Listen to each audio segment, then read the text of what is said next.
Okay, good morning, everybody. And what are we going to talk about today on Coffee and Questions?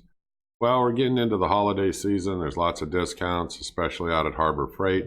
I showed you one on the last video where if you buy $50 worth of stuff, you can get a selected, different items for like $5. Some of them are probably okay, some of them aren't. That's the reason why we talked about the angle grinder. One of the things I think is a good value, I didn't see it on sale, but you could use your 20%, coupon. Is I saw these 12 outlet 4-foot metal power strips, that Harbor Freight makes. And I went through the forum, I went through questions and answers, read the reviews, and thought I would make a short video because I really don't think that this is a bad buy. I think it's actually a good buy if you get it at the right price. So meaning, what's the right price? Well, we got retail here at $21.99. Let's say $22.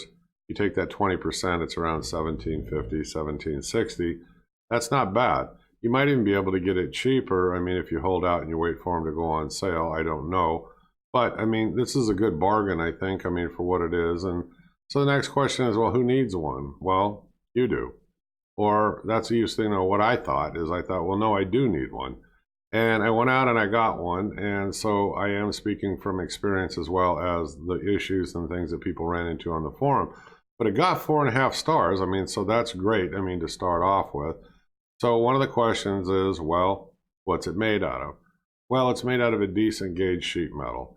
It has a nice cord on it, 6 feet long, and somebody said, well, what's the gauge? Well, I did a little bit of digging, 14 gauge, so that's pretty good, and it's adequate for up to 15 amps. It's got surge protector or, a little breaker in there, and one of the complaints somebody put is they were plugging too many powerful things into this strip, and the breaker kept tripping, so they took it apart and just simply bypassed that breaker. I wouldn't tell you to do that, but, I suppose that's one way around things. That was, a complaint somebody had. But, okay, so let's go ahead and switch over to some of the questions, and let's see what we have. So let me change the picture, and it'll help to answer some of the questions with a better view. Give me one second. Okay, so here's a better view of it, and somebody said, well, how many outlets, how many receptacles are there? There's 12, just like it says in the description. We've already talked about the cord, and then somebody mentioned, well, how do you mount it? Well, you can see here in the picture, and the one exploded above my head, it's got 2 holes on that L bracket on each side. And so you can just zap it right into the wall or above your workbench. Or you can mount it vertically. That's another option that you have. But there are also holes on the back where you can mount it without having to, go through this L bracket. But even with the L bracket, not shown in the picture, there's a plastic cover. It's thin and it covers it if you want to, the screw holes. Not real sure. It didn't work real well for me, but you can do it. To me, it's not a big deal. That, the screws stay exposed. So, yeah, one of the things, so one of the people commented what they like about it is the spacing in between each receptacle. So you can put, charging units and everything else on there without worrying about one thing being too wide and interfering with the receptacle next to it. It's got nice spacing, so you don't need to worry about that. I agree. That was one of the things that I really looked forward to using on this, is not having to worry about that spacing in between. Yeah, like I mentioned, the whole housing, it's metal. So, that's another nice feature. It's not that cheap plastic, so that's good.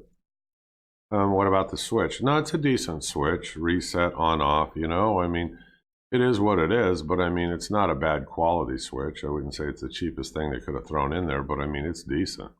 Yeah, I like the fact that the cord is 6 feet long, and like I said, it's 14 gauge. It's an adequate gauge. It's AWG. Somebody says, well, what does that mean?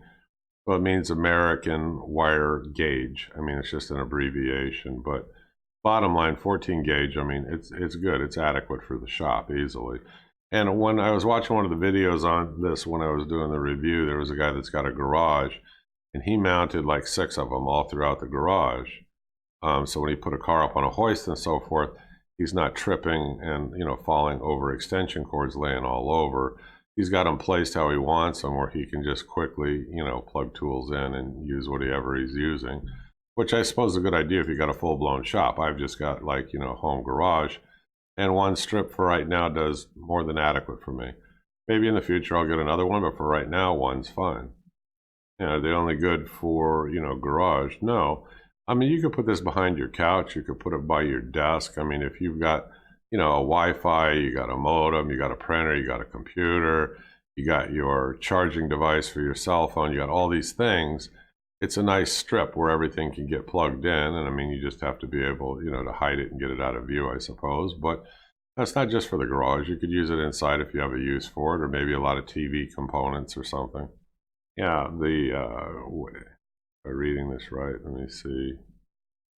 Well, it eliminates a whole bunch of extension cords laying all around, which is a trip hazard. I mean, even if you got your own shop, but out in the garage, I've had that happen. I've got like multiple extension cords because I've got different tools plugged in, and it's kind of a pain in the butt. And yeah, you can trip over them real easily. So this mounted above my workbench. I've got like a long, wide workbench, and I mounted it above there. And like with my angle grinders, I've got 4 of them, and each one has something different on there, like, a grinding wheel, a cutoff wheel, and then there's flap discs on the other ones, ranging from 80 to 120 grit.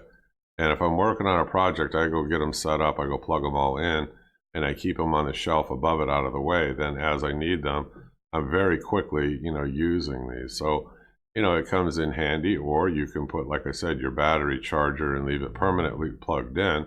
And that way, you're charging your batteries all the time. So it depends on you and what your hobby or what, you're doing as far as work goes, how handy this will become for you. And like I said, you can mount it vertically.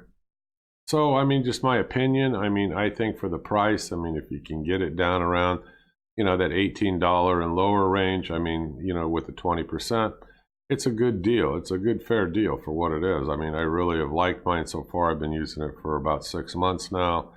And, look, I give it a thumbs up. I mean, no problem. And, if you want to try it, I mean, go ahead. Now, one of the things that somebody ran into, they said sometimes the plug, the receptacle seems too tight and, they can't plug it in like it should. Well, I read that review, but before I bought mine, I just asked them in the store, I want to make sure that everything can plug into this, smoothly, without any of these problems that I read about. The store manager, whoever it was, said, yeah, go ahead. And so I tried it before I left to make sure I wouldn't run into that particular problem. So I haven't had any issues with mine. I mean, I would tell you, take a look at it. I think you'd find it incredibly handy for your home hobby or your garage. I'm the Home Handyman. I hope you folks enjoyed this review. I'll see you on the next one. Give me a thumbs up. Give me a comment if you own one. Let me know what you think. Click subscribe. See you soon. Bye-bye.